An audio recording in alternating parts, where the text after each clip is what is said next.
Assalamualaikum warahmatullahi wabarakatuh.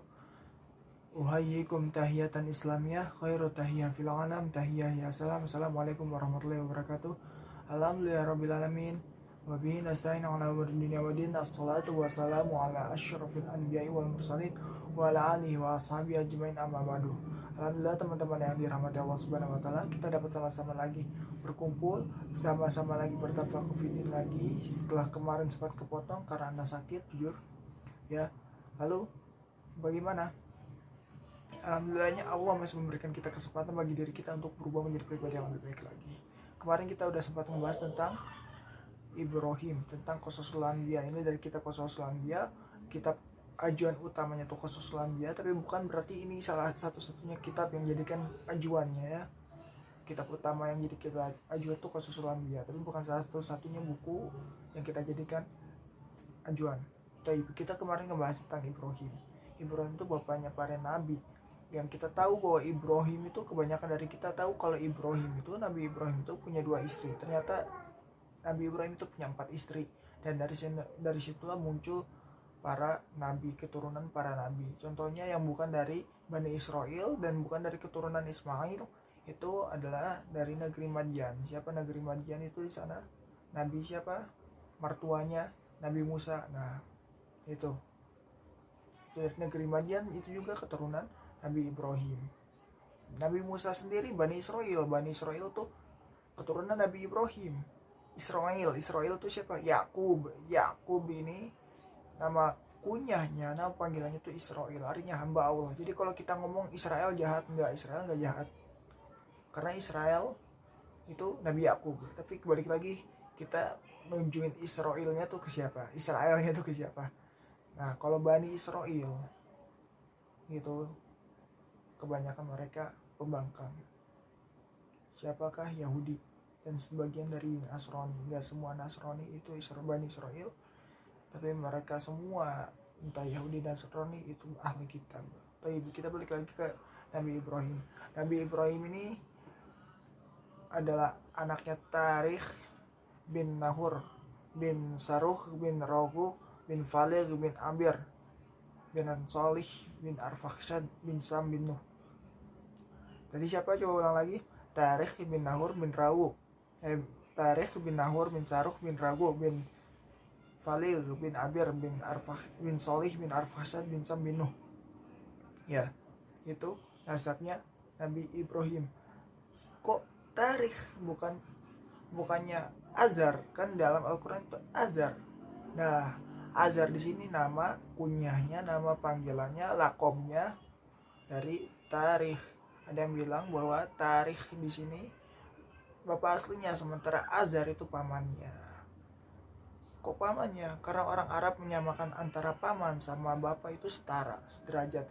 Kayak Nabi Muhammad pernah ngomong, bapakku dan bapakmu di neraka. Apakah benar bapaknya Nabi Muhammad di neraka? Bukan bapaknya yang di neraka, bukan bapak beliau di neraka, tapi yang dibilang bapakku di sini adalah pamannya.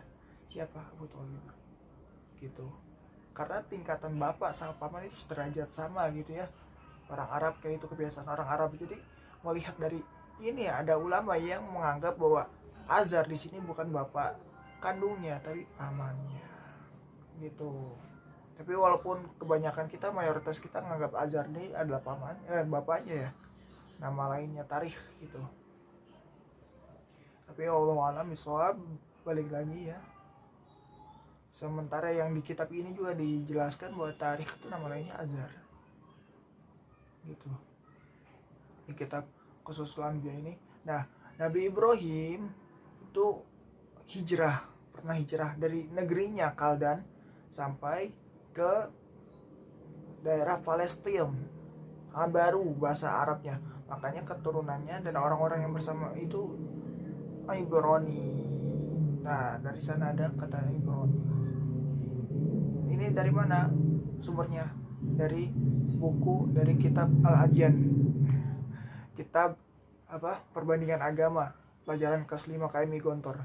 Ya, coba buka lagi teman-teman dari Gontor, lihat lagi bukunya. Itu kitab perbandingan agama di babnya Yahudi. Taib. Asal usul Ibrani gitu. Ibrani Ambaru. menyeberangi sungai jadi dari Kaldan ke Palestina tuh mereka menyeberangi sungai, dan orang-orang yang bersama mereka ketika menyeberang itu orang Ibrani gitu, orang-orang yang menyeberang bahasa Ibrani. Nah, baik lagi, Nabi Ibrahim pertama kali berdakwah itu kepada bapaknya. Setelah Nabi Ibrahim berdakwah mengitukan patung ya, patung-patung, menghancurkan patung, orang yang pertama kali didakwah itu bapaknya. Tapi kata bapaknya apa? Wahai anakku, apakah engkau benci kepada Tuhan kami? Gitu. Apakah engkau benci kepada Tuhan kami? Bahkan Nabi Ibrahim dibakar juga atas provokasi dari bapaknya Hazar tersebut. Gitu. Dan ketika yang tadi balik lagi sedikit ya, ketika menyeberang dari Kaldan ke Palestina, Nabi Ibrahim kan sempat beberapa kali singgah. Nah, itu yang kejadian kemarin waktu di negeri Mesir ketika Sarah dijadiin budak. Waktu singgah lagi pernah di Syam, di suatu tempat yang penduduknya tuh penyembah bintang, penyembah matahari, penyembah bulan. Di situ Nabi Ibrahim mencari Tuhannya. Itu ada yang mengatakan bahwa Nabi Ibrahim tuh emang bener, dia tuh lagi pencarian jati diri, nyari Tuhannya seperti itu. Ketika bosan ngelihat matahari yang tenggelam, bulan yang gak ada lagi, hilang-hilangan gitu.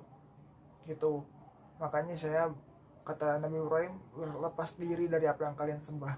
Tapi ada juga yang mengatakan bahwa itu tuh bukan sebenar-benarnya Nabi Ibrahim mengikuti agama mereka, tapi itu cara dakwah Nabi Ibrahim gitu. Makanya ada ulama yang berpendapat bahwa mengucapkan salam kepada orang Kristen nggak apa-apa. Bukan salam, selamat Natal. Tergantung dari mana itunya, negaranya. Contohnya di Amerika gitu ya, yang notabene-nya orang-orang Kristen, orang-orang Yahudi juga ada gitu di Amerika yang free country. Cara berdakwahnya gimana? Mengikuti Nabi Ibrahim yang tadi. Ya, balik lagi ke cerita Nabi Ibrahim. Nabi Ibrahim itu berdakwah pertama kali kepada bapaknya, tapi di sini bapaknya menolak. Karena bapaknya pertama kali, kenapa orang yang pertama kali wajib untuk didakwah itu keluarganya, bapaknya sendiri terutama. Nah, Nabi Ibrahim sendiri itu lahirnya di negeri Kosyun, di Damaskus, di pegunungan Kosyun gitu. Dia anak yang tengah dari 3 bersaudara, yaitu Nahur, terus Haran, sama Ibrahim. Dari Haran ini memiliki keponakan, memiliki anak. Haran ini punya anak namanya Lut. Lut ini keponakannya Nabi Ibrahim. Itu Lut ini nanti yang bakal mengikuti, awalnya jadi muridnya Nabi Ibrahim, lalu menjadi nabi sendiri, terus diutus kepada kaum Sodom. Nanti kita bakal cerita bahas kaum Sodom gitu, yang sering, yang populer di kita ya, yang viral di kita tentang kisah Nabi Ibrahim itu ketika Nabi Ibrahim pengen punya anak gitu, dan juga ketika Nabi Ibrahim menyembelih seekor burung di juz 3 dikatakan ya gitu. Qala Rabbi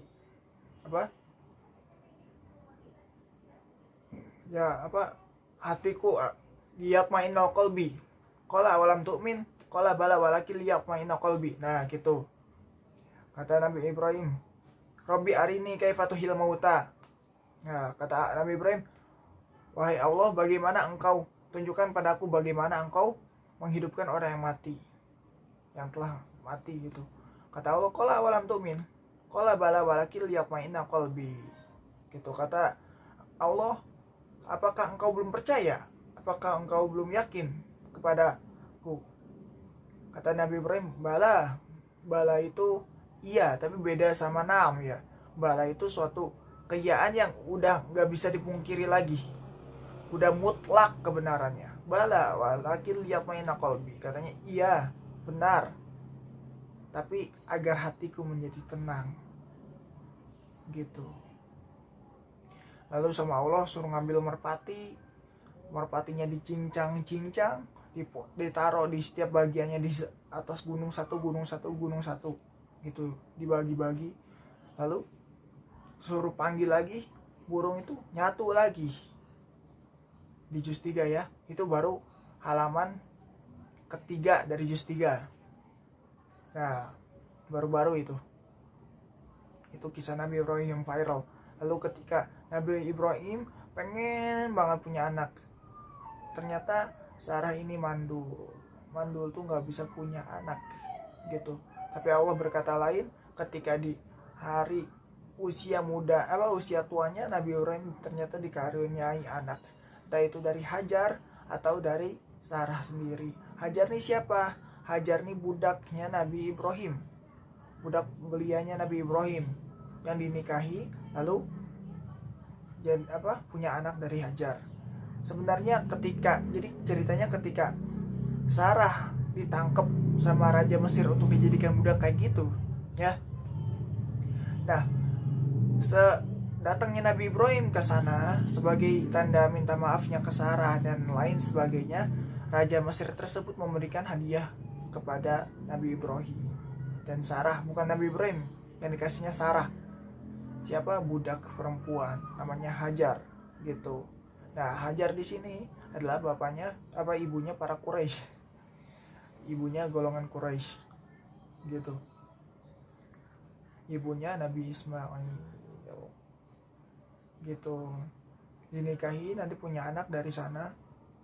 Ketika Hajar udah hamil anaknya Nabi Ibrahim, Hajar ini sengaja menahan buncit perutnya gitu. Kenapa? Agar Sarah ini nggak cemburu, agar Sarah ini nggak terbakar perasaannya gitu. Makanya salah satu hikmah kenapa Hajar sama Allah disuruh ke Mekah, walaupun kita tahu ya hikmah terbesarnya itu adalah karena nanti Mekah bakal diituin sama Quraisy gitu kan. Tapi salah satu hikmah yang lainnya kenapa Hajar disuruh Allah, kenapa Nabi Ibrahim suruh naruh Hajar ke Mekah, karena itu kecemburuan antara Sarah dan Hajar. Sarah yang udah tua begitu belum punya anak, sementara Hajar yang baru dinikahin udah bisa hamil. Nah, wallahu a'lam bishawab ya. Semuanya juga udah ada hikmahnya. Tinggal kita harus banyak-banyak bercermin dari sisi sudut pandang yang lain gitu. Ya mungkin cukup sekian dulu ya. Nanti kita bakal cerita dari kisahnya Nabi Ismail, mulai dari kelahiran Nabi Ismail sampai terus ke bawah. Tapi untuk kisah Ibrahim segini dulu. Lastu biasana minkum walastu bi khairin minkum, wabillahi taufiq wal hidayah. Wassalamualaikum warahmatullahi wabarakatuh.